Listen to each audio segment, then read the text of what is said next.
Bago magsimula, mag-subscribe ka na sa channel at i-like ang video para hindi mo makaligtaan ang anumang detalye ng kwentong ito na kahanga-hanga. Tahimik ang paligid nang sumilip ang unang sinag ng araw sa maliit na nayon ng Betsaida. Sa gitna ng lamig ng umagang iyon, ang mga pastol ay abala sa pagbabantay ng kanilang mga tupa. Ngunit sa kabila ng kanilang gawain, tila may usap-usapan sa ere, isang bagay na gumugulo sa kanilang isipan. Sa palagay mo ba, tunay ngang Disyembre 25 isinilang ang Mesyas? Tanong ni Elias, isang batang pastol na nakaupo sa tabi ng mainit na apoy. Ang kanyang kaibigan na si Ruben, mas matanda at may mas maraming karanasan, ay umiling. Elias, hindi natin kailanman nalaman ang eksaktong araw. Ngunit bakit mahalaga yon? Tugon ni Ruben habang pinagmamasdan ang bituin sa silangan, tila nagpapakita ng kakaibang liwanag sa langit. Ngunit paano kung mali ang araw na ating ipinagdiriwang? Hindi ba dapat nating malaman ang katotohanan? Pagpupumilit ni Elias, ang kanyang boses ay puno ng pag-aalinlangan at pananabik. Umiling si Ruben habang sinasabing, ang mahalaga ay kung bakit natin ito ipinagdiriwang, hindi kung kailan. Sa kabila ng kanilang simpleng argumento, tila may kurot sa puso ni Elias. Hindi niya mayalis ang katanungang gumugulo sa kanyang isipan, paano kung ang mga bagay na kanyang tinanggap bilang totoo ay puno ng lihim na hindi pa niya nalalaman? Samantala, sa kabilang bahagi ng nayon, sa isang simpleng tahanan na gawa sa putik at kahoy, si Miriam, isang matandang guro, ay tahimik na nagbabasa ng isang scroll. Ang kanyang mga estudyante ay nakapalibot sa kanya, nakikinig habang binabasa niya ang mga talata mula sa lumang tipan. Ngunit, guro, tanong ni Lee, ang bunsong estudyante, kung ang Biblia ay hindi nagsasabi kung kailan talaga isinilang si Jesus, bakit natin ipinagdiriwang ito sa Disyembre 25? Ngumiti si Miriam, ang kanyang tinig ay puno ng karunungan at init. Lee, hindi mahalaga kung kailan, kundi kung bakit. Ang araw na ito ay itinakda hindi upang tukuyin ang eksaktong petsa ng kapanganakan ni Jesus, kundi upang ipagdiwang ang kanyang pagdating sa mundo. Ngunit hindi ba mahalaga ang katotohanan? Muling tanong ni Lee, ang kanyang mga mata ay puno ng pagtataka. Tumikim si Miriam at tiningnan ang kanyang mga estudyante. Ang katotohanan ay higit pa sa isang petsa. Ang mahalaga ay ang mensaheng dala nito. Ngunit kung nais ninyong tuklasin ang mga pinagmulan, maghanda kayo. Ito'y hindi isang madaling landas. Sa sumunod na gabi, habang ang mga tao sa nayon ay nagtitipon sa sentro para sa kanilang karaniwang pagdiriwang ng Sabat, isang estranghero ang dumating. Nakasuot siya ng isang mahabang balabal, ang kanyang mukha ay bahagyang natatakpan ng alikabok mula sa kanyang paglalakbay. Ang kanyang pagdating ay agad na nakatawag ng pansin. Magandang gabi, sabi ng estranghero, ang kanyang tinig ay mababa ngunit malinaw. Ako si Jonas, at naglalakbay ako upang maibahagi ang ilang bagay na natuklasan ko tungkol sa ating pananampalataya. Nagkatinginan ang mga tao, nagtataka kung sino ang lalaking ito. Ngunit si Miriam, na tila nakaramdam ng isang kakaibang koneksyon sa estranghero, ang unang nagsalita. Halika, Jonas. Sabihin mo sa amin kung ano ang dala mong balita. Habang binubuksan ni Jonas ang kanyang bag at inilabas ang ilang sinaunang dokumento, ang mga tao ay lumapit, nagkakandahulog sa pakikinig. Ang Disyembre 25, simula ni Jonas, ay hindi nabanggit sa kasulatan bilang araw ng kapanganakan ni Jesus. Ngunit ito'y itinakda ng simbahan upang palitan ang mga paganong selebrasyon. Ito ay isang simbolo ng tagumpay ng pananampalataya natin laban sa kadiliman. Nagkaroon ng ingay ng bulong-bulungan. Isa-isang nagtanong ang mga tao, ngunit si Elias, na nasa likod ng karamihan, ang may lakas ng loob na magsalita. Kung ganoon, paano natin matitiyak na tama ang ating ginagawa? Ngumiti si Jonas. Hindi mahalaga ang eksaktong araw, anak. Ang mahalaga ay ang dahilan kung bakit natin ito ginagawa. Subalit, kung nais mong maunawaan ang buong kwento, kailangang maghukay ka sa mga pinagmulan. Handa ka bang tahakin ang landas na yon? Ang tanong ni Jonas ay tila isang hamon. Sa kabila ng kabataan at kakulangan sa karanasan, tumango si Elias. Handa ako. Habang naglalaho ang liwanag ng gabi, isang bagong liwanag ang sumisibol sa puso ni Elias. Ang simpleng tanong na bumagabag sa kanya ay naging simula ng isang mas malalim na paghahanap para sa katotohanan. Sa gitna ng madilim na gabi, habang ang mga bituin ay nagkikislapan sa kalangitan, si Elias ay hindi mapakali. Ang sinabi ni Jonas ay patuloy na umuukilkil sa kanyang isipan. Nakahiga siya sa kanyang banig, ngunit ang kanyang mga mata ay nakapako sa kisam ng kanilang maliit na kubo. Elias, matulog ka na, mahinang bulong ng kanyang ina. Maaga pa tayo bukas. Ngunit hindi mapigilan ni Elias ang sarili. Tumayo siya at lumabas ng bahay, dinala ng kanyang mga paa patungo sa lugar kung saan madalas siyang magmuni-muni, isang burol sa gilid ng nayon. Doon, nakaupo na si Jonas, ang estrangherong nagdala ng kakaibang balita. Hindi ka rin makatulog, bata? Tanong ni Jonas, ang kanyang tinig ay puno ng kabaitan. Hindi po, sagot ni Elias, naupo sa tabi ng lalaki. Gusto kong malaman ang higit pa. Sino talaga si Jesus? Bakit sinasabi niyo na siya ang verbo? Tumingin si Jonas sa malayo, tila pinipili ang tamang mga salita. Nagsimula ang lahat bago pa ang oras at espasyo. Sa simula pa lamang, naroroon na ang verbo, at ang verbo ay kasama ng Diyos. Ngunit higit pa riyan, ang verbo ay Diyos mismo. Naguluhan si Elias, ngunit may kislap ng interes sa kanyang mga mata. Paano po nangyari yon? Sa saglit na yon, inilabas ni Jonas ang isa sa kanyang mga lumang scroll. Binasa niya ito ng dahan-dahan, ang kanyang tinig ay parang agos ng tubig na nakakapagpalamig sa isang mainit na araw. Sa simula ay ang salita, at ang salita ay kasama ng Diyos, at ang salita ay Diyos. Iyan ang sinabi sa mga unang talata ng Ebanghelyo ni Juan, paliwanag ni Jonas. Ang salita na ito, Elias, ay si Jesus. Hindi siya nilikha, siya ang lumikha. Siya ang mismong buhay at liwanag na nagbigay buhay sa lahat ng bagay. Pinilit ni Elias na unawain ang narinig. Ngunit paano siya naging tao? Kung siya ang Diyos, bakit niya pipiliing bumaba sa mundo? Isang magandang tanong, sabi ni Jonas, umiti ng bahagya. Siya'y bumaba upang dalhin ang liwanag sa isang mundong balot ng kadiliman. Ngunit higit pa riyan, siya'y bumaba upang tayo'y mailapit muli sa Diyos. Habang si Jonas ay nagkukwento, tila ang langit ay lalong kumikislap at ang paligid ay tila humihinto. Sa isipan ni Elias, nabubuo ang imahe ng isang Diyos na nagiging tao, hindi para sa kapangyarihan, kundi para sa pagmamahal. Mayroon bang mga nakakita sa kanya noong simula? Tanong ni Elias, puno ng pananabik. Sagot ni Jonas. Siya'y pinatunayan ng mga propeta bago pa siya isinilang. Ang bawat salaysay sa lumang tipan ay nagtuturo sa kanya mula kay Moises hanggang kay Isaias. Ngunit sa huli, noong dumating siya, hindi siya tinanggap ng marami. Bakit? Dahil hindi nila maunawaan kung sino talaga siya. Gusto ko siyang makilala, wika ni Elias, ang kanyang boses ay puno ng determinasyon. Ngumiti si Jonas, inilagay ang kamay sa balikat ng bata. Kung gayon, kailangan mong buksan ang iyong puso. Hindi sapat ang malaman siya gamit ang utak lamang. Ang verbo ay isang misteryo na mararanasan, hindi lang maintindihan. Sa umagang sumunod, nagtipon ang buong nayon sa sentro. Si Jonas ay muling tinawag upang magsalita.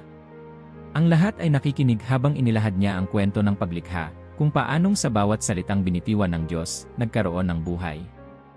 Ilang beses na ba nating iniisip na tayo'y maliit lamang sa harap ng mundo? Tanong ni Jonas sa mga tao. Ngunit ang totoo, tayo'y mahalaga. Ang verbo, na Diyos mismo, ay piniling maging isa sa atin. Sa pamamagitan niya, lahat ng bagay ay nilikha, at sa kanya rin, ang lahat ng bagay ay may kahulugan. Tila nahulog sa katahimikan ang buong nayon. Ang bawat salita ni Jonas ay nagbigay liwanag sa kanilang mga puso. Ngunit para kay Elias, ang mga tanong ay lalo pang dumami. Habang papalubog ang araw, si Elias ay muling lumapit kay Jonas. Saan niya tayo dadalhin? Tanong niya. Kung siya ang salita, at siya ang lumikha, ano ang ibig sabihin nito para sa atin? Huminga ng malalim si Jonas at tumingin sa malayo. Ibig sabihin, Elias, na ang buhay mo ay may layunin. Ang Diyos ay hindi kailanman nalalayo.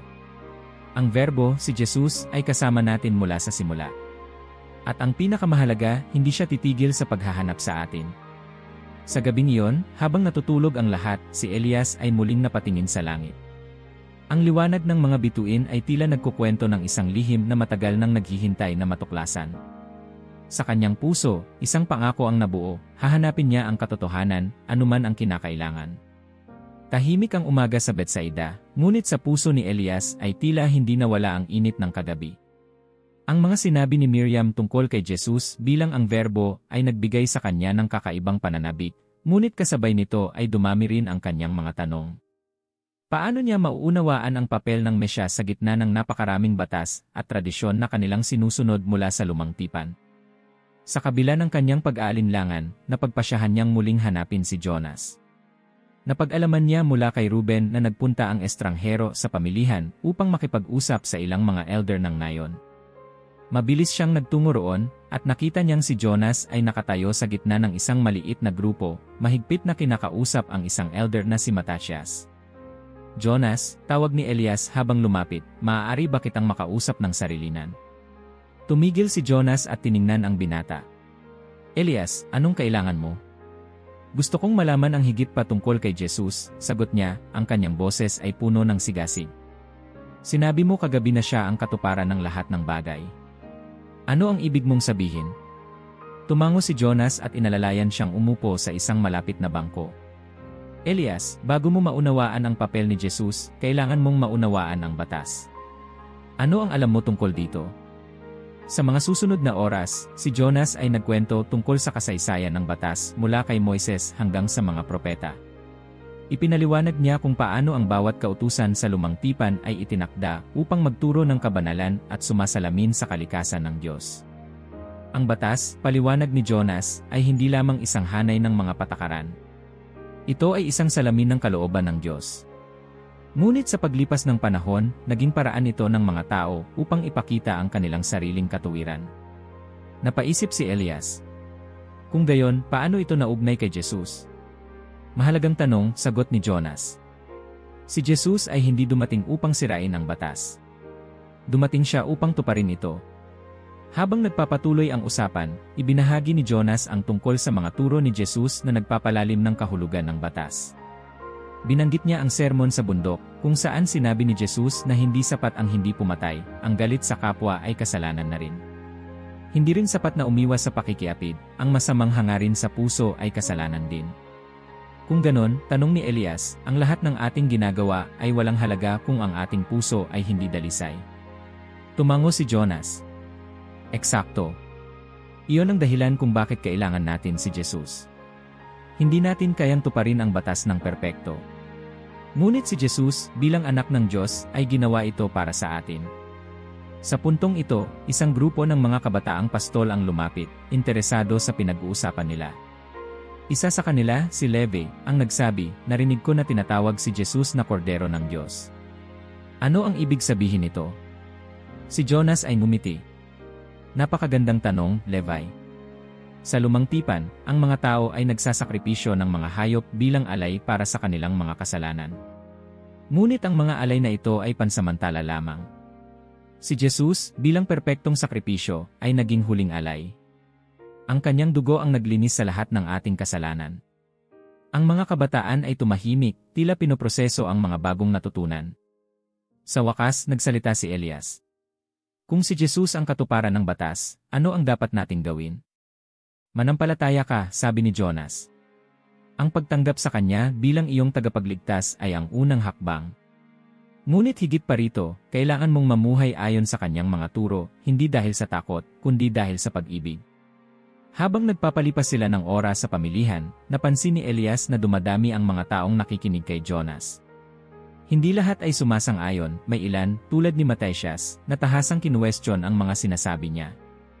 Kung ang batas ay hindi sapat, sabi ni Matatias, bakit ito ibinigay sa atin ng Diyos? Ang batas ay hindi kailanman ibinigay upang tayo'y mailigtas, sagot ni Jonas. Ito ay upang ipakita kung gaano tayo kadepende sa biyaya ng Diyos. At si Jesus ang sagot sa biyayang iyon. Ang sagutan ay nagpatuloy, ngunit sa huli ay napansin ni Elias na tila ang mga salitang sinasabi ni Jonas ay nag-ugat sa kanyang puso. Nang magpaalam si Jonas at naglakad na papalayo, sinundan siya ni Elias. Jonas, sabi ni Elias, mayroon pa akong tanong. Paano ko malalaman na ang pananampalataya ko kay Jesus ay sapat upang matupad ang layunin ng batas? Tumingin si Jonas sa kanya, ang kanyang mga mata ay puno ng pagkakaunawa. Elias, hindi mo kailangang gumawa ng anuman upang maging sapat. Si Jesus na mismo ang nagbigay katwiran sa iyo. Ang tanging kailangan mo ay tanggapin siya.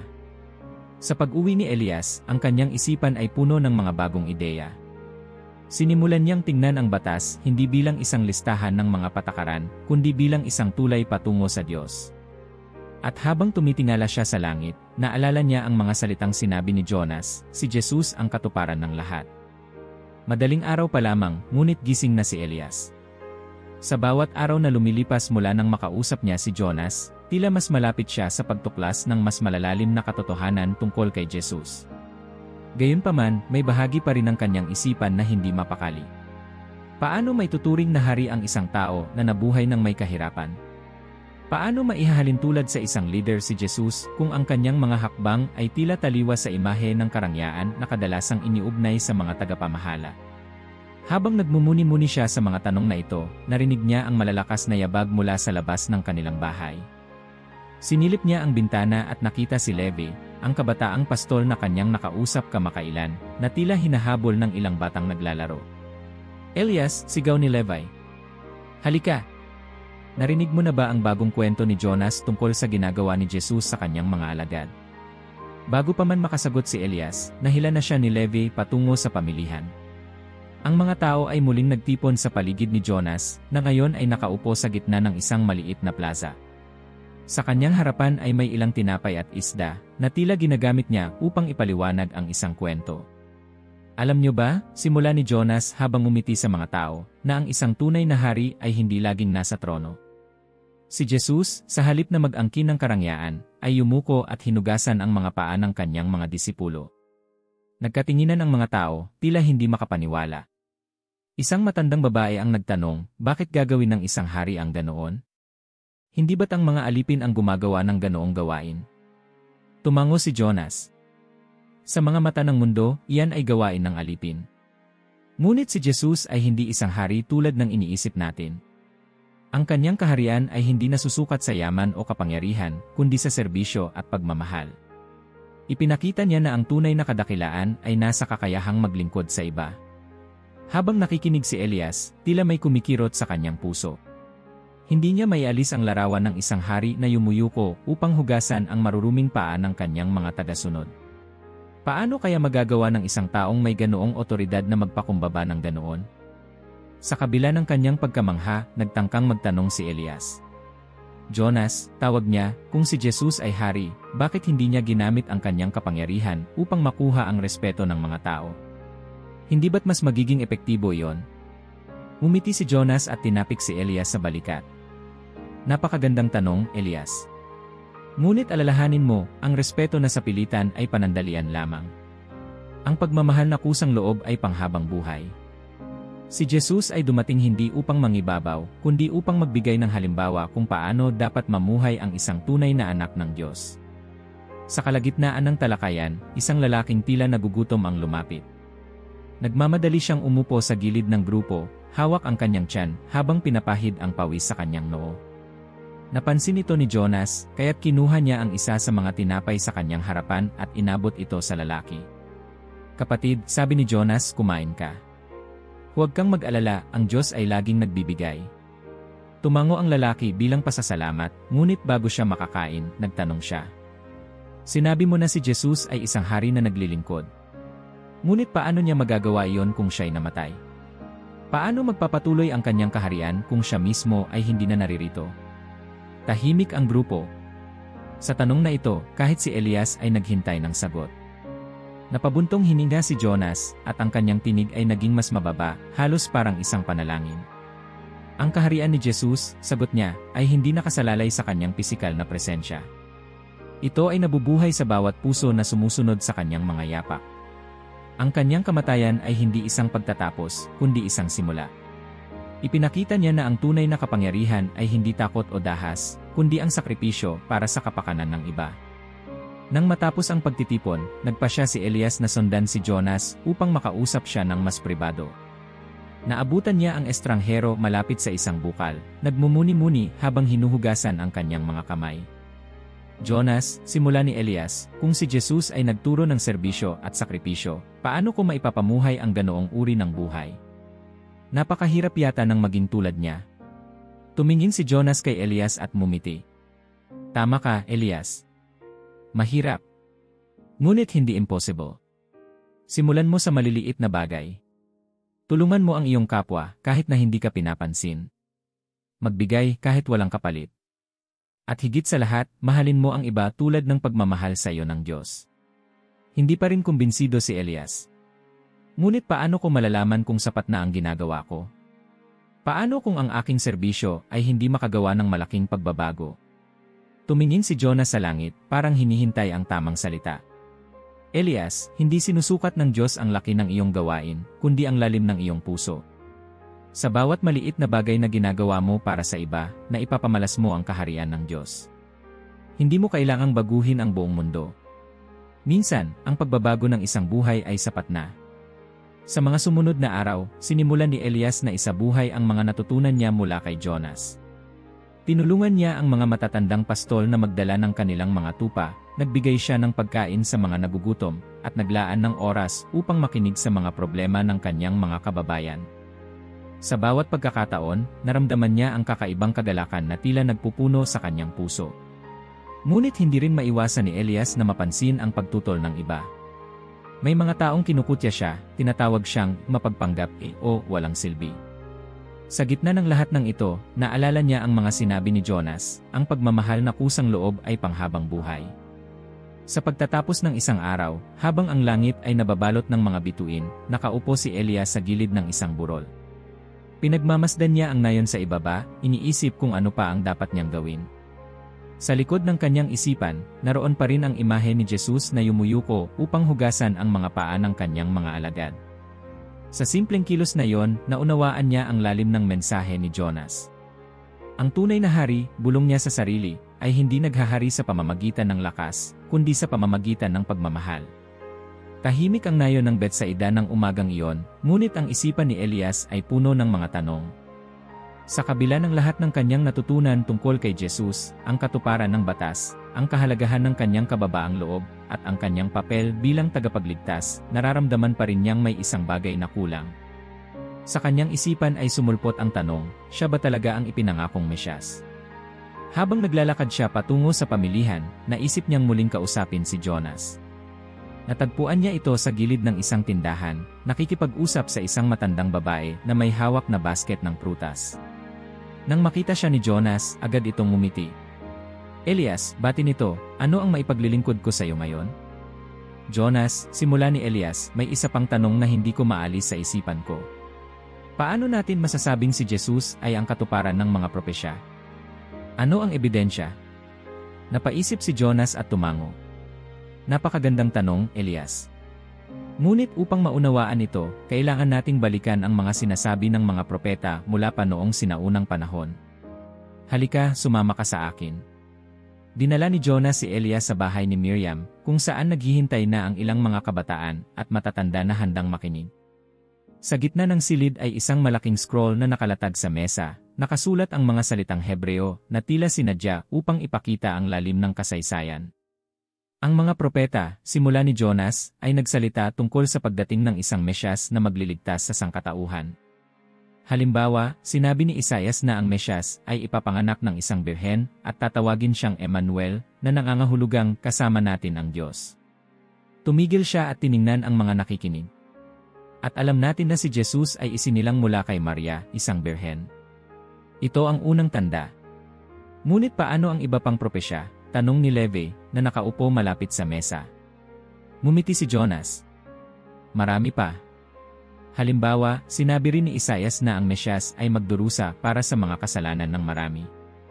Tignan natin ang Isaias 53, siya'y hinamak at itinakwil ng mga tao, isang taong nagdusa at sanay sa paghihirap. Hindi ba ito tumutugma sa nangyari kay Jesus? Siya'y pinahirapan, dinuraan, at ipinako sa krus, lahat ay upang iligtas tayo. Habang patuloy ang paliwanag ni Jonas, unti-unting napuno ng pananabik ang silid. Ang bawat detalye mula sa lumang tipan ay tila umaakma sa kwento ni Jesus, mula sa kanyang kapanganakan hanggang sa kanyang kamatayan at muling pagkabuhay. Ngunit hindi lahat ay kumbinsido.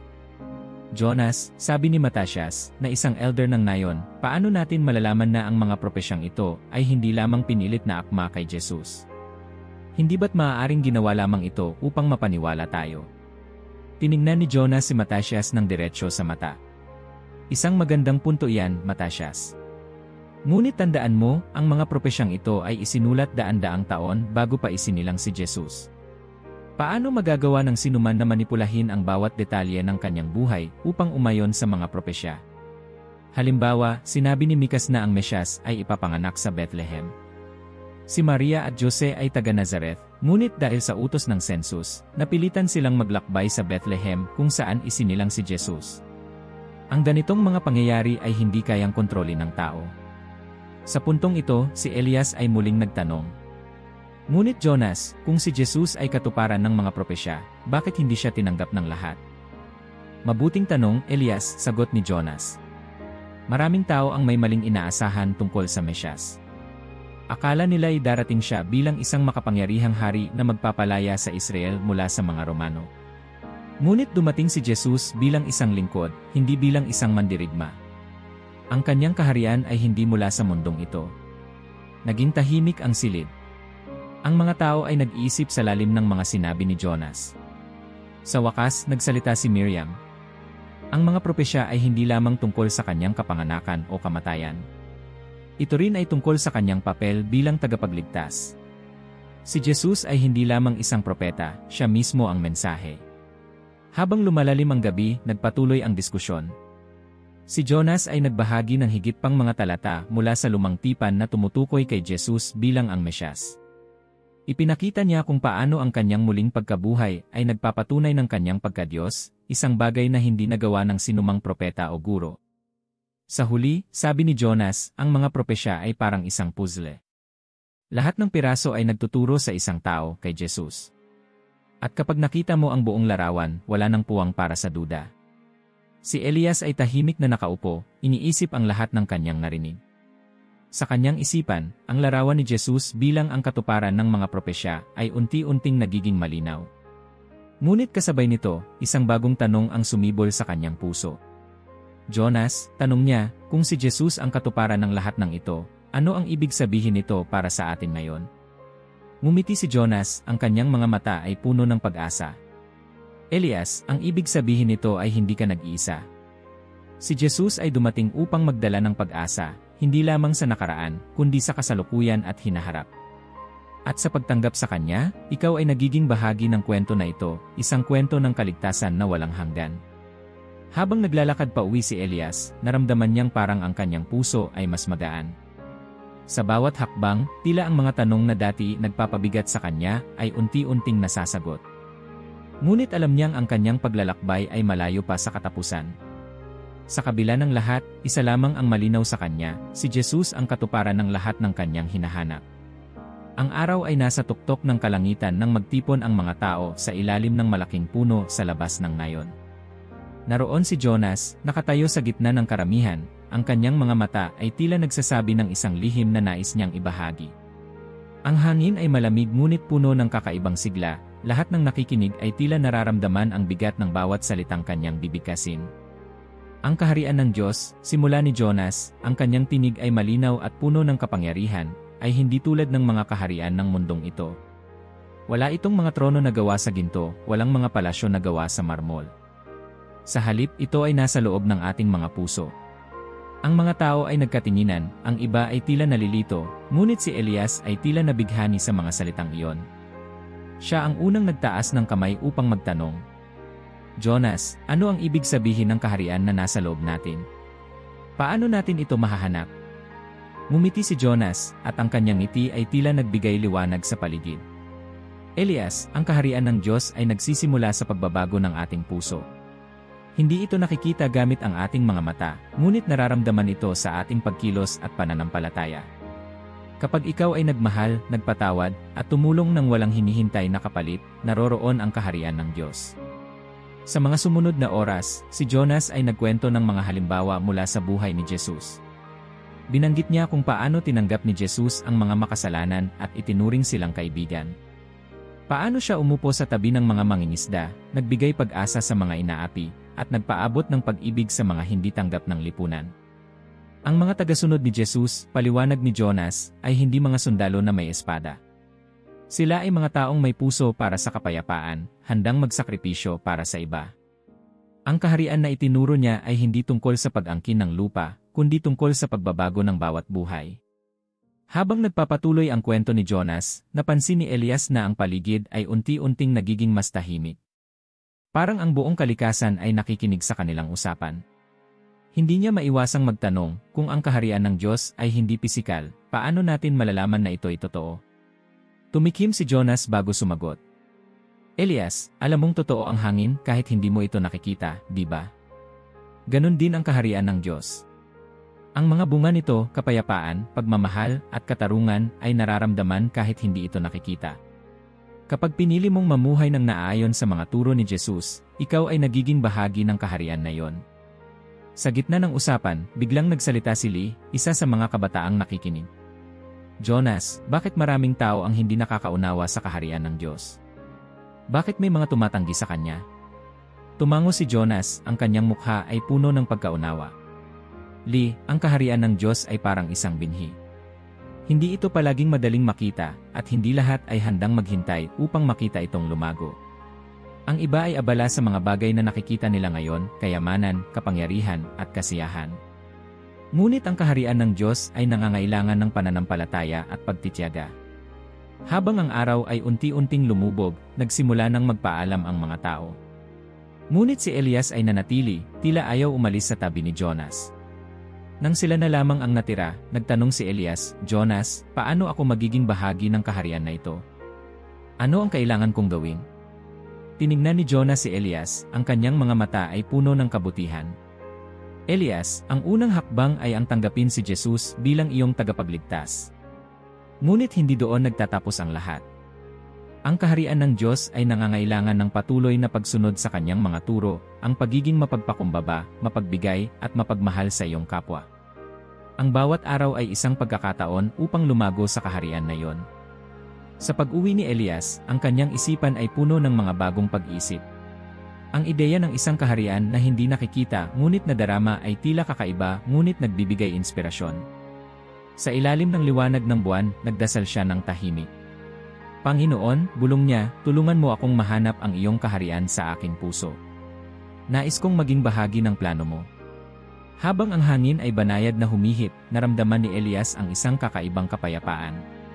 Tila ang kaharian ng Diyos ay unti-unting lumalago sa kanyang puso. Sa pagsikat ng araw, muling nagtipon ang mga tao sa nayon, puno ng pananabik sa mga aral na muling ibabahagi ni Jonas. Ngunit sa araw na ito, hindi tungkol sa kaharian ng Diyos ang paksa. Sa halip, nagsimula si Jonas sa isang tanong na tila nagbigay alinlangan sa mga nakikinig. Paano kayo tumutugon kapag kayo'y inapi? Tanong niya, ang kanyang tinig ay kalmado, ngunit may bigat. Ang katahimikan ay bumalot sa karamihan. Isa-isang nagkatinginan ang mga tao, tila iniisip ang kanilang mga karanasan. Si Levi, ang kabataang pastol, ang unang nagtaas ng kamay. Lumalaban ako, Jonas. Hindi ba't natural lang na ipagtanggol ang sarili? Tumango si Jonas, ngunit ang kanyang mukha ay nagbabadya ng mas malalim na paliwanag. Natural nga, Levi. Ngunit si Jesus ay nagturo ng kakaibang paraan, isang paraan na maaaring mahirap, ngunit nagdadala ng tunay na kapayapaan. Si Jonas ay nagsimula ng kwento mula sa mga karanasan ni Jesus.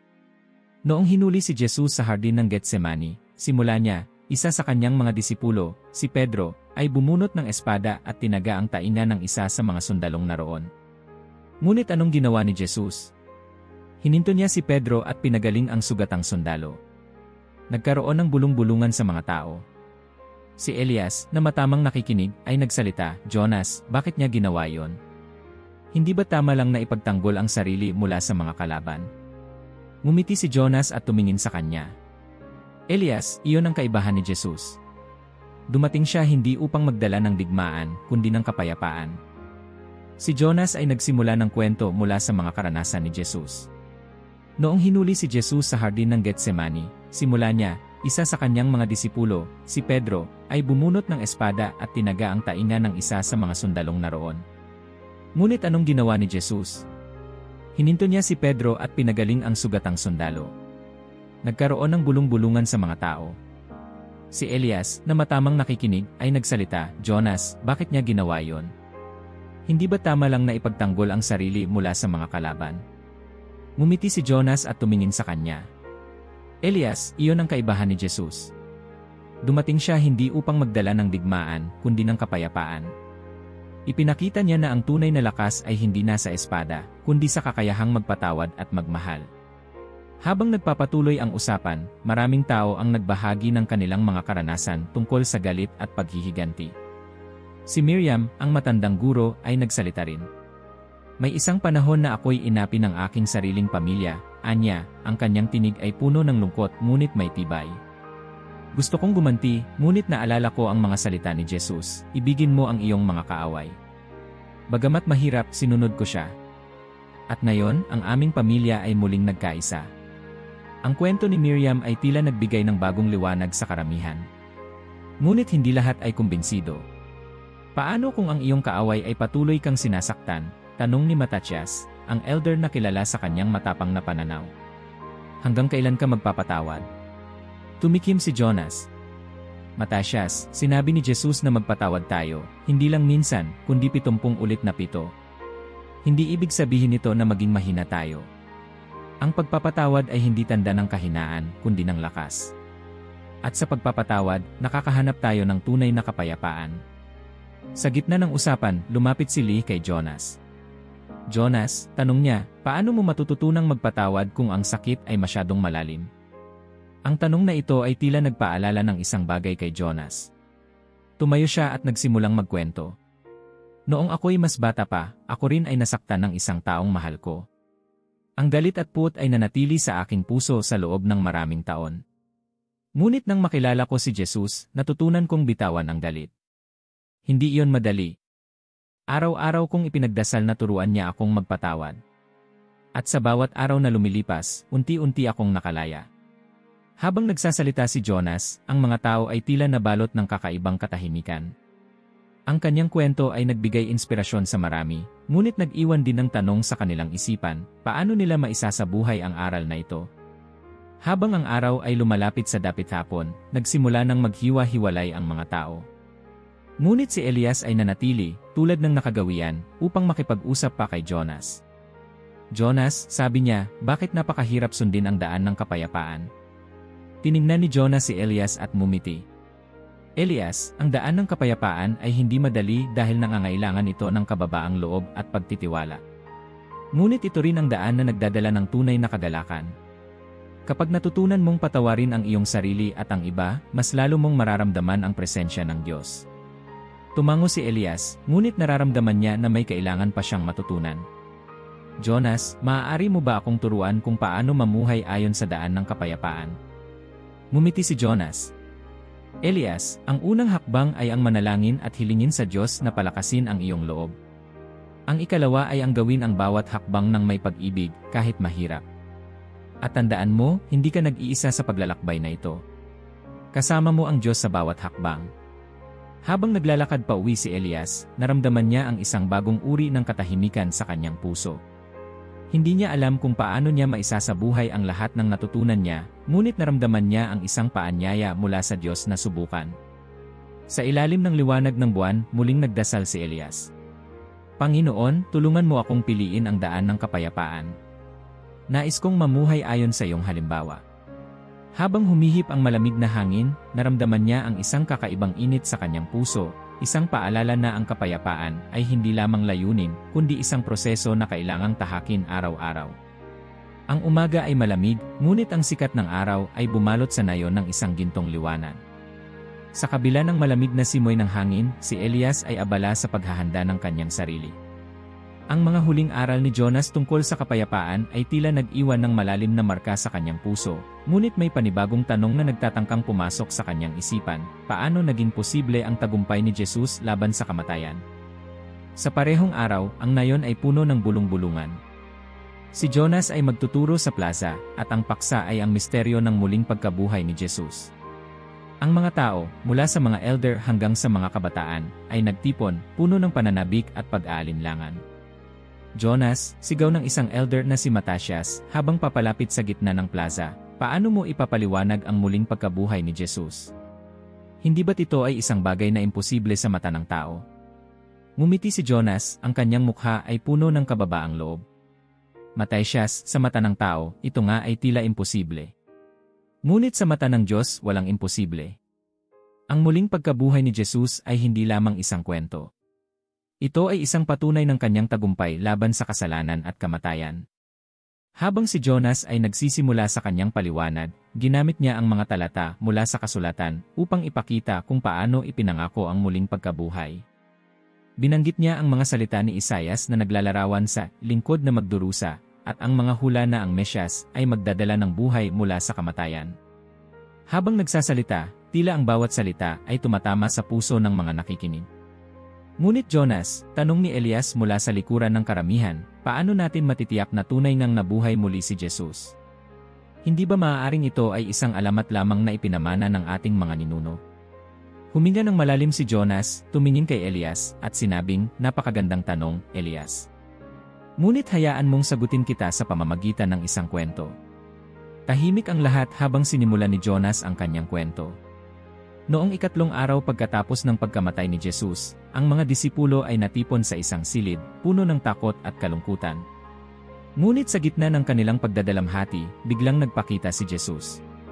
Ang kanyang mga sugat ay naroon pa rin, ngunit siya ay buhay, hindi isang multo, kundi muling nabuhay na may katawan at espiritu. Ang mga tao sa paligid ay tila napalapit sa kanya, nais marinig ang bawat detalye. Si Tomas, isa sa mga disipulo, ay hindi naniwala noong una, patuloy ni Jonas. Ngunit sinabi ni Jesus sa kanya, hawakan mo ang aking mga sugat at maniwala. At nang ginawa iyon ni Tomas, siya ay sumigaw, aking Panginoon at aking Diyos. Ang kwento ay nag-iwan ng tahimik na pagninilay sa karamihan. Ang ilan ay nagtanong pa, habang ang iba ay tila nahihirapang tanggapin ang posibilidad ng muling pagkabuhay. Isa sa mga elder, si Levi, ang nagtanong, kung tunay ngang nabuhay si Jesus, ano ang kahulugan nito para sa atin? Si Jonas ay tumikhim bago sumagot. Ang muling pagkabuhay ni Jesus ay hindi lamang patunay ng kanyang pagkadiyos. Ito rin ay isang paanyaya para sa atin. Sa kanyang tagumpay laban sa kamatayan, ipinakita niya na ang buhay ay hindi nagtatapos sa libingan. Ang sinumang naniniwala sa kanya ay magkakaroon ng buhay na walang hanggan. Habang papalapit ang gabi, muling lumapit si Elias kay Jonas. Jonas, sabi niya, napakaganda ng kwento mo. Ngunit paano ko maisasabuhay ang katotohanan iyon? Paano ko mararamdaman ang kapangyarihan ng muling pagkabuhay sa aking buhay ngayon? Ngumiti si Jonas, inilagay ang kamay sa balikat ni Elias, at sinabi, Elias, ang tagumpay laban sa kamatayan ay hindi lamang tungkol sa hinaharap. Ito ay tungkol sa pagbabago ngayon. Kapag ikaw ay natutong mamuhay ng may pananampalataya, pag-asa, at pagmamahal, binubuhay mo si Jesus sa iyong puso. At sa bawat araw na pinipili mong sundan siya, ikaw ay nakikibahagi sa kanyang tagumpay. Sa ilalim ng mga bituin, naglakad si Elias pauwi, puno ng pagninilay. Sa kanyang puso, naramdaman niya ang isang kakaibang sigla, tila ang bawat hakbang ay patungo sa isang bagong simula. Sa katahimikan ng gabi, tumingala siya sa langit at nagdasal. Panginoon, wika niya, salamat sa iyong tagumpay. Turuan mo akong mamuhay ng naaayon sa iyong layunin, upang sa bawat araw ay maramdaman ko ang kapangyarihan ng iyong muling pagkabuhay. Habang ang hangin ay marahang umiihip, naramdaman niya ang init ng presensya ng Diyos. Ang tagumpay laban sa kamatayan ay naging isang buhay na katotohanan para kay Elias. Sa tahimik na umaga ng Betsaida, si Elias ay naupo malapit sa ilog, pinagmamasdan ang agos ng tubig na tila sumasalamin sa kanyang naguguluhang isipan. Ang mga natutunan niya mula kay Jonas ay nagbukas ng maraming pinto ng pagkaunawa, ngunit may isang tanong na hindi niya maialis sa kanyang isip, kung si Jesus ay nagtagumpay na, bakit may kasamaan pa rin sa mundo? Bakit may mga tao pa rin na tumatanggi sa kanyang liwanag? Hindi nagtagal, isang grupo ng mga tao ang nagtipon malapit sa plaza, at naroroon si Jonas, nakaupo sa lilim ng isang malaking puno. Sa araw na ito, ang mga tao ay tila maseryoso, ang kanilang mga mukha ay puno ng pagninilay. Habang si Elias ay lumapit, narinig niya ang tanong ng isang elder. Jonas, sabi ng elder na si Ruben, kung si Jesus ay ang daan, ang katotohanan, at ang buhay, bakit may mga tumatanggi pa rin sa kanya? Hindi ba dapat lahat ay tumanggap sa kanya kung siya nga ang liwanag ng mundo? Tumango si Jonas, ngunit ang kanyang mukha ay nagbabadya ng isang mabigat na sagot. Ruben, wika niya, ang liwanag ay dumating sa mundo, ngunit maraming mas pinipili ang kadiliman dahil natatakot silang makita ang kanilang tunay na kalagayan. Ang liwanag ni Jesus ay nagpapakita ng katotohanan, ngunit hindi lahat ay handang harapin ito. Tahimik ang lahat habang ipinaliwanag ni Jonas ang realidad ng kalayaan ng tao. Binigyan tayo ng Diyos ng kalayaang pumili, anya. At sa kalayaang iyon, may mga pumipili ng sariling landas na malayo sa Diyos. Ang impyerno ay hindi lamang isang lugar ng parusa, ito ay isang estado ng paghihiwalay mula sa Diyos, isang kusang pagpili na maging malayo sa Kanya. Ang mga salitang ito ay nag-iwan ng bigat sa puso ni Elias. Hindi niya maiwasang magtanong, Jonas, paano natin maiiwasan ang kadiliman? Paano natin matitiyak na tayo ay mananatili sa liwanag? Ngumiti si Jonas at sinabing, Elias, ang tanging paraan upang manatili sa liwanag ay ang patuloy na pagtanggap kay Jesus. Kapag ikaw ay nagmahal, nagpatawad, at nabuhay ng may pananampalataya, ikaw ay lumalakad sa liwanag. Ngunit tandaan, hindi ito madali. Ang daan ng liwanag ay makipot at puno ng hamon. Habang lumalalim ang usapan, nagkwento si Jonas tungkol sa mga parabola ni Jesus na naglalarawan ng liwanag at kadiliman. Binanggit niya ang kwento ng mga tupa at kambing, kung saan ang mga sumusunod sa Diyos ay ginantimpalaan ng buhay na walang hanggan, habang ang mga tumalikod ay nahulog sa walang hanggang paghihiwalay. Ngunit Jonas, tanong ng isang kabataang babae na si Lee, kung ang Diyos ay maawain, bakit niya hinahayaan ang tao na pumunta sa kadiliman? Hindi ba't dapat iligtas niya ang lahat? Tumikim si Jonas at tumingin kay Lee. Lee, ang awa ng Diyos ay hindi pumipilit. Ang kanyang pagmamahal ay kusang iniaalok, ngunit kailangang tanggapin ito ng tao. Ang impyerno ay hindi nilikha para sa tao, ito ay para kay Satanas at sa kanyang mga alagad. Ngunit kapag ang tao ay patuloy na tumatanggi sa Diyos, siya mismo ang pumipili ng landas na iyon. Sa paglipas ng hapon, ang usapan ay naging mas personal. Ang bawat isa ay nagbahagi ng kanilang mga karanasan tungkol sa pakikibaka sa liwanag at kadiliman. Si Elias, na matagal nang naguguluhan, ay nagsalita rin. Jonas, wika niya, madalas kong nararamdaman na ang kasalanan ay malakas. Kahit na nais kong sumunod sa Diyos, parang lagi akong nadadala ng aking kahinaan. Ano ang dapat kong gawin? Tumango si Jonas, tila nauunawaan ang bigat ng tanong ni Elias. Elias, sabi niya, ang pakikibaka sa kasalanan ay hindi mo kailangang harapin ng mag-isa. Si Jesus ay narito upang tulungan ka. Kapag tinanggap mo siya sa iyong puso, bibigyan ka niya ng lakas upang labanan ang kadiliman. Ngunit tandaan mo, ito ay isang proseso. Ang mahalaga ay ang patuloy mong pagsisikap na manatili sa Kanya. Habang lumalalim ang gabi, naglakad si Elias pauwi, ang kanyang isip ay puno ng mga natutunan. Sa ilalim ng mga bituin, nagdasal siya ng tahimik. Panginoon, bulong niya, alam kong madalas akong nagkakamali, ngunit nais kong sumunod sa iyong liwanag. Tulungan mo akong manatili sa iyo kahit mahirap. Ang hangin ay marahang humihip, tila isang tugon sa kanyang panalangin. Sa gabing iyon, naramdaman ni Elias ang kakaibang kapayapaan sa kanyang puso, isang paalala na kahit sa gitna ng kadiliman, ang liwanag ni Jesus ay laging nariyan. Sa bukang liwayway ng Betsaida, si Elias ay nakatayo sa gilid ng burol, pinagmamasdan ang mabagal na pag-akyat ng araw sa kalangitan. Ang gintong liwanag nito ay tila sumasalamin sa bagong direksyon ng kanyang buhay. Sa mga araw na nagdaan, marami siyang natutunan mula kay Jonas, mga kwento ng pag-asa, tagumpay, at kapatawaran. Ngunit sa kabila ng lahat, may isang tanong na nananatili sa kanyang puso, ano ang tunay na layunin ng buhay na walang hanggan? Hindi nagtagal, nagtipon ang mga tao sa plaza. Ang usapan ay tila umiikot na lamang sa mga aral ni Jonas. Kahit ang mga karaniwang abala sa kanilang pang-araw-araw na gawain ay nagnanais na makarinig ng bagong paliwanag. Nang dumating si Jonas, ang kanyang presensya ay muling nagbigay ng sigla sa nayon. Ngunit sa araw na ito, may kakaibang kalungkutan sa kanyang mga mata. Mahal kong mga kaibigan, simula ni Jonas, ang ating buhay dito sa mundo ay pansamantala lamang. Ngunit ang ating mga pagpili ay may epekto sa buhay na walang hanggan. Ang tanong ay, ano ang gagawin natin sa maikling panahong ibinigay sa atin dito? Tahimik ang lahat, tila sinisipsip ang bigat ng bawat salitang binibigkas niya. Si Elias ay nakaupo sa likuran, ngunit ang kanyang mga mata ay nakatuon lamang kay Jonas. Sa kanyang isip, paulit-ulit na tinatanong niya ang sarili, ano ang ibig sabihin ni Jonas? Habang nagpapatuloy si Jonas, ibinahagi niya ang isang kwento mula sa buhay ni Jesus. May isang batang lalaki, anya, na lumapit kay Jesus at nagtanong, Panginoon, ano ang dapat kong gawin upang magkaroon ng buhay na walang hanggan? Sinagot siya ni Jesus, ibigay mo ang lahat ng iyong ari-arian, at sumunod ka sa akin. Ngunit ang batang lalaki ay nalungkot sapagkat siya ay mayaman. Itinaas ni Jonas ang kanyang tinig at tila tumagos ang kanyang mga salita sa puso ng lahat. Ang kwentong ito ay hindi tungkol sa kayamanan lamang. Ito'y tungkol sa ating puso. Ano ang mga bagay na pumipigil sa atin upang sumunod kay Jesus? Ano ang mga bagay na mas pinahahalagahan natin kaysa sa kanyang paanyaya? Ang mga tao ay nagbulong-bulungan, ngunit si Elias ay nanatiling tahimik. Ang kwento ay tila direktang tumama sa kanyang puso. Habang nakaupo siya, bumalik sa kanyang isipan ang mga araw na pinangarap niyang magkaroon ng marangyang buhay, malayo sa kanyang kasalukuyang kalagayan. Ngunit sa pagkakataong ito, ang mga salita ni Jonas ay tila nagtatanong sa kanya, handa ka bang bitawan ang lahat para sa Diyos? Hindi nagtagal, nagtaas ng kamay si Levi, isa sa mga kabataang pastol. Jonas, tanong niya, paano natin malalaman kung ano ang layunin ng buhay na walang hanggan?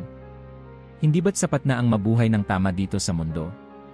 Ngumiti si Jonas at tumingin kay Levi. Levi, ang buhay na walang hanggan ay hindi lamang tungkol sa hinaharap. Ito ay nagsisimula ngayon sa sandaling tanggapin mo si Jesus. Ang layunin nito ay ang magkaroon ng malapit na relasyon sa Diyos, isang buhay na puno ng pagmamahal, kapayapaan, at kagalakan.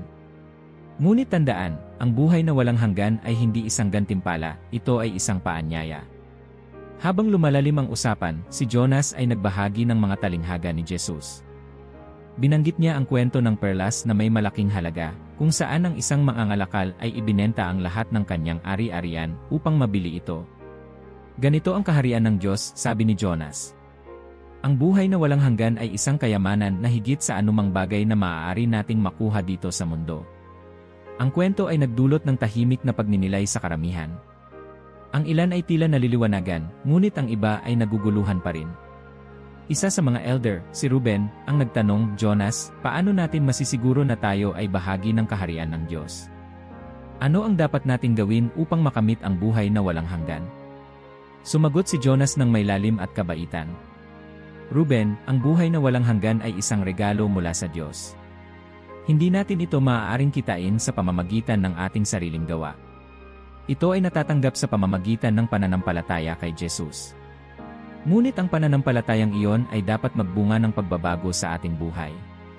Kapag ikaw ay nagmahal, nagpatawad, at nabuhay ng naaayon sa mga turo ni Jesus, ikaw ay namumuhay na sa buhay na walang hanggan. Sa puntong ito, naramdaman ni Elias na kailangan niyang magsalita. Tumayo siya, ang kanyang boses ay puno ng sigasig. Jonas, paano natin maipapakita ang buhay na walang hanggan sa ating pang-araw-araw na buhay?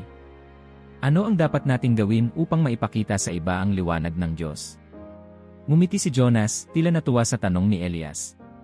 Elias, sabi niya, ang bawat mabuting gawa, bawat salita ng pagmamahal, at bawat kilos ng kabutihan ay isang salamin ng buhay na walang hanggan. Kapag tinulungan mo ang nangangailangan, kapag ikaw ay nagpakita ng awa, at kapag ikaw ay nanalangin para sa iba, ikaw ay nagiging bahagi ng plano ng Diyos. Ang buhay na walang hanggan ay hindi lamang tungkol sa pagtanggap ng regalo, kundi sa pagbabahagi nito sa iba. Sa pagtatapos ng araw, ang mga tao ay nagsimulang maghiwa-hiwalay. Ngunit si Elias ay nanatili, tulad ng nakagawian, upang makipag-usap pa kay Jonas. Jonas, tanong ni Elias, bakit tila napakabigat ng responsibilidad ng buhay na walang hanggan? Paano kung hindi ko magawa ang lahat ng ito? Tumikim si Jonas at inilagay ang kanyang kamay sa balikat ni Elias. Elias, ang buhay na walang hanggan ay hindi isang pasanin. Ito ay isang paanyaya na maging bahagi ng plano ng Diyos. Hindi mo kailangang gawin ang lahat ng mag-isa. Ang Diyos ang magbibigay sa iyo ng lakas upang magtagumpay. Tandaan mo, ang buhay na walang hanggan ay isang biyaya, hindi isang obligasyon. Habang naglalakad pa uwi si Elias, ang kanyang isipan ay puno ng mga bagong natutunan. Sa ilalim ng liwanag ng buwan, muling nagdasal siya ng tahimik. Panginoon, wika niya, salamat sa iyong paanyaya. Tulungan mo akong mamuhay ng naaayon sa iyong layunin, upang sa bawat araw ay maipakita ko ang iyong liwanag sa iba. Habang ang hangin ay marahang humihip, naramdaman niya ang init ng presensya ng Diyos. Sa gabing iyon, natutunan ni Elias na ang layunin ng buhay na walang hanggan ay hindi lamang tungkol sa pagtanggap ng regalo, kundi sa pagbabahagi nito sa mundo. Ang maagang umaga ng Betsaida ay puno ng katahimikan, ngunit sa puso ni Elias ay may umaalingaw-ngaw na kaguluhan. Ang mga nakaraang linggo kasama si Jonas ay nagbigay sa kanya ng malalim na pananaw tungkol sa kaharian ng Diyos, kapayapaan, muling pagkabuhay, at buhay na walang hanggan. Ngunit ngayong umaga, isang bagay ang tila naiiba. Isang pakiramdam na parang may mahalagang sandali na paparating. Sa plaza ng Nayon, ang mga tao ay nagtipon muli. Ang balita ay kumalat na ito na ang huling araw ni Jonas sa kanilang lugar. Ang bawat isa ay nagmadali upang makarinig ng kanyang mga huling aral. Sa gitna ng karamihan, si Jonas ay tahimik na nakaupo, ngunit ang kanyang presensya ay tila nagpapalabas ng kakaibang liwanag. Nang magsimula siyang magsalita, ang lahat ay tumigil, at ang bawat salita ay tila may dalang bigat. Mahal kong mga kaibigan, simula ni Jonas, ang ating buhay dito sa mundo ay maikli lamang.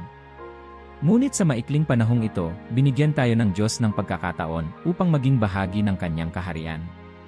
Ngayon, nais kong tanungin kayo, ano ang pipiliin nyo? Ang tanong ay bumalot sa paligid, at ang katahimikan ay mas naging mabigat kaysa sa mga salitang binigkas niya. Sa wakas, si Ruben, ang elder ng Nayon, ay nagsalita. Jonas, paano natin matitiyak na tayo ay pipili ng tama? Paano natin masisigurado na ang ating landas ay naayon sa kalooban ng Diyos? Ngumiti si Jonas, at ang kanyang tinig ay puno ng kabutihan. Ruben, ang Diyos ay hindi nagtatago ng kanyang kalooban. Ang lahat ng ating kailangan upang mamuhay ayon sa kanyang plano ay nasa kanyang salita. Ang tanong ay, handa ka bang magtiwala sa kanya? Habang nagpapatuloy ang usapan, muling bumaling si Jonas sa mga parabola ni Jesus. Binanggit niya ang kwento ng dalawang tagapagtayo ng bahay, ang isa ay nagtayo sa buhangin, at ang isa ay nagtayo sa bato. Ang buhay natin, wika niya, ay tulad ng isang bahay.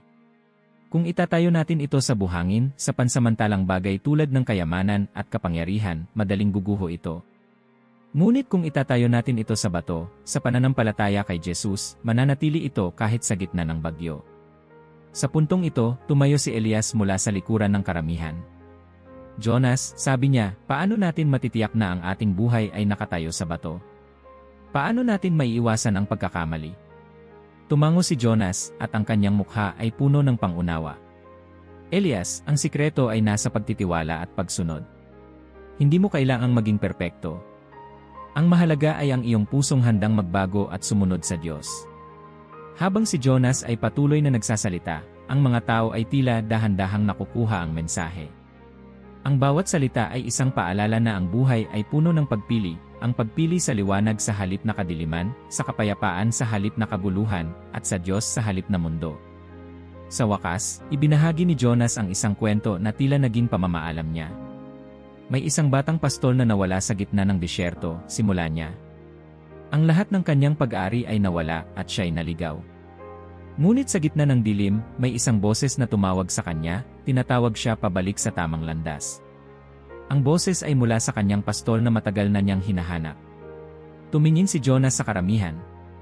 Mga kaibigan, tayo rin ay tulad ng batang pastol na yon. Madalas tayong naliligaw, ngunit ang Diyos ay patuloy na tumatawag sa atin. Ang tanong ay, handa ka bang bumalik sa Kanya? Habang ang araw ay lumalapit sa dapit hapon, isa-isang nagpaalam ang mga tao kay Jonas. Ngunit si Elias ay nanatili, hindi kayang iwanan ang kanyang guro nang walang huling tanong. Jonas, tanong niya, ano ang dapat kong gawin mula ngayon? Paano ko sisimulan ang bagong buhay na itinuro mo sa akin? Ngumiti si Jonas at inilagay ang kamay sa balikat ni Elias. Elias, ang iyong buhay ay hindi magbabago sa isang gabi. Ngunit sa bawat araw na pipiliin mong sumunod kay Jesus, sa bawat desisyong gagawin mo upang mahalin ang iyong kapwa, at sa bawat oras na magtiwala ka sa Diyos, ikaw ay unti-unting magiging bahagi ng Kanyang kaharian. Huwag kang matakot sa mga pagkakamali, tandaan mo, ang biyaya ng Diyos ay laging nandyan upang ituwid ang iyong landas. Sa ilalim ng liwanag ng buwan, naglakad si Elias pauwi. Ang kanyang puso ay puno ng bagong layunin, ngunit kasabay nito ay isang pangungulila. Ang kanyang guro ay aalis na, ngunit ang mga aral na iniwan nito ay mananatili sa kanya magpakailanman. Bago siya pumasok sa kanilang tahanan, tumingala siya sa kalangitan at nagdasal. Panginoon, wika niya, salamat sa iyong pag-ibig at gabay. Tulungan mo akong mamuhay ng naayon sa iyong kalooban, upang sa bawat araw ay maging liwanag ako sa iba. Ang hangin ay humihip ng banayad, tila isang tugon sa kanyang panalangin. Sa gabing iyon, natutunan ni Elias na ang huling paanyaya ng Diyos ay hindi lamang isang paalam, kundi isang simula ng isang walang hanggang paglalakbay. Tahimik ang umaga sa Betsaida, ngunit sa puso ni Elias ay may bagong sigla. Ang huling mga araw kasama si Jonas ay puno ng mga kwento at aral na nagbukas ng kanyang isipan at puso. Ngunit ngayong umaga, alam niyang siya na ang kailangang kumilos. Ang guro ay umalis na, ngunit ang misyon ay nagsisimula pa lamang. Habang naglalakad siya papunta sa plaza, nakita niya ang mga kabataang pastol, sina Levi at Lee, na abala sa kanilang gawain. Nang makita siya ni Lee, ito'y ngumiti at kumaway. Elias, may dala kang kakaibang liwanag ngayon, sabi niya habang papalapit. Ngumiti si Elias, ngunit sa likod ng kanyang ngiti ay ang bigat ng bagong responsibilidad. Lee, sagot niya, marahil ito ang liwanag ng bagong simula. Nang magtipon ng mga tao sa plaza, si Elias ang tumayo sa gitna. Ito ang unang pagkakataon na siya ang magsasalita sa harap ng lahat, at bagamat kabado, naramdaman niyang ang mga salita ay parang isinulat na sa kanyang puso. Mahal kong mga kaibigan, simula niya, ang mga aral ni Jonas ay hindi lamang para sa kanya. Ang bawat isa sa atin ay tinawag upang maging bahagi ng plano ng Diyos. Ang tanong ay, handa ba tayong sumunod? Ang katahimikan ay bumalot sa paligid, at bawat isa ay tila nag-isip ng sagot sa tanong na iyon. Si Ruben, ang elder ng nayon, ang unang nagsalita. Elias, paano natin masisimulan ang pagsunod na ito? Ano ang unang hakbang? Ngumiti si Elias at sinabi, Ruben, ang unang hakbang ay ang pagtanggap kay Jesus sa ating buhay. Ngunit hindi ito natatapos doon. Ang bawat araw ay isang pagkakataon upang ipakita ang ating pananampalataya sa pamamagitan ng ating mga gawa. Kapag tayo ay nagmahal, nagpatawad, at tumulong sa ating kapwa, tayo ay nagiging liwanag ng Diyos. Habang nagpapatuloy si Elias, ibinahagi niya ang ilan sa mga aral na natutunan mula kay Jonas. Binanggit niya ang tungkol sa kaharian ng Diyos na hindi nakikita ngunit nararamdaman sa bawat mabuting gawain. Ikinuwento rin niya ang parabula ng mga ngalakal na nagbenta ng lahat para makuha ang perlas na may malaking halaga. Ang buhay na walang hanggan, sabi ni Elias, ay isang perlas na mas mahalaga kaysa sa anumang bagay sa mundong ito. Ngunit ito ay natatanggap lamang ng mga handang bitawan ang kanilang dating buhay para sa Diyos. Habang ang araw ay lumalapit sa tanghali, nagsimula ng magtanong ang mga tao. Isa sa mga kabataan, si Levi, ang nagtanong, Elias, paano natin malalaman na ang ating ginagawa ay talagang bahagi ng plano ng Diyos? Tumango si Elias, tila naghanda na para sa tanong na yon. Levi, ang plano ng Diyos ay hindi palaging malinaw sa simula. Ngunit kapag ang ginagawa mo ay nagdadala ng pagmamahal, kapayapaan, at katarungan, ikaw ay nasa tamang landas. Ang Espiritu ng Diyos ay gagabay sa iyo, basta't ikaw ay bukas sa kanyang pangungusap. Ang sagot na ito ay tila nagbigay liwanag kay Levi, ngunit sa kanyang mga mata ay naroon pa rin ang takot. Ngunit Elias, tanong niya muli, paano kung ako'y magkamali? Umiti si Elias at sinabing, Levi, lahat tayo ay nagkakamali. Ngunit ang Diyos ay maawain at laging handang tumulong upang maituwid ang ating landas. Ang mahalaga ay ang iyong pusong handang bumangon sa bawat pagkadapa. Habang lumilipas ang oras, naramdaman ni Elias ang lumalaking kumpiyansa ng mga tao. Ngunit alam niyang ito ay simula pa lamang. Nang magsimula ng maghiwa-hiwalay ang mga tao, si Lee ay lumapit sa kanya. Elias, sabi niya, napakalaking responsibilidad ang iyong kinuha. Hindi ka ba natatakot? Tumikim si Elias at tumingin sa malayo. Lee, natatakot ako. Ngunit alam kong hindi ako nag-iisa. Ang Diyos ang magbibigay sa atin ng lakas upang magpatuloy. At kapag tayo ay nagtutulungan, magiging mas madali ang daan. Ngumiti si Lee at tumango. Tama ka, Elias. Nais kong maging bahagi ng misyong ito. Ano ang maaari kong gawin? Sa mga sumunod na araw, si Elias at ang ilang kabataan mula sa nayon ay nagsimulang magtipon-tipon upang magplano kung paano nila maibabahagi ang mga natutunan nila mula kay Jonas. Ang kanilang unang hakbang ay ang maglingkod sa mga nangangailangan sa kanilang nayon. Nagsimula sila sa mga may sakit, sa mga balo, at sa mga ulila. Habang ginagawa nila ito, naramdaman nilang ang mga aral ni Jonas ay nagkakaroon ng bagong buhay. Ang bawat ngiti ng pasasalamat, ang bawat kilos ng kabutihan, ay tila nagdadala ng presensya ng Diyos sa kanilang nayon. Sa isang tahimik na gabi, habang nakaupo si Elias sa ilalim ng mga bituin, nagdasal siya ng malalim. Panginoon, wika niya, salamat sa iyong biyaya. Turuan mo kaming maging tapat sa iyong layunin. Gabayan mo kami sa aming landas, at gamitin mo kami upang maging liwanag sa mundong ito. Habang ang hangin ay marahang umiihip, naramdaman niya ang isang kakaibang kapayapaan. Ang paglalakbay ay hindi laging magiging madali, ngunit alam niyang ang Diyos ay kasama nila sa bawat hakbang. Ang araw ay papasikat pa lamang, ngunit si Elias ay gising na, nagmumuni-muni malapit sa ilog. Sa mga nakaraang araw, nakita niya ang nayon ng Betsaida na nagbabago sa kakaibang paraan. Ang mga tao ay nagsimulang magtulungan, magpatawaran, at mamuhay na parang bawat isa ay mahalaga sa Diyos. Ngunit sa kabila ng tagumpay na ito, may tanong pa rin sa puso ni Elias, ano ang susunod na hakbang? Paano namin maisusulong pa ang kaharian ng Diyos? Habang pinagmamasdan niya ang banayad na pag-agos ng tubig, narinig niya ang mga yapak na papalapit. Paglingon niya, nakita niya si Lee, dala ang isang maliit na basket ng tinapay. Elias, bati niya, alam kong maaga ka laging bumabangon.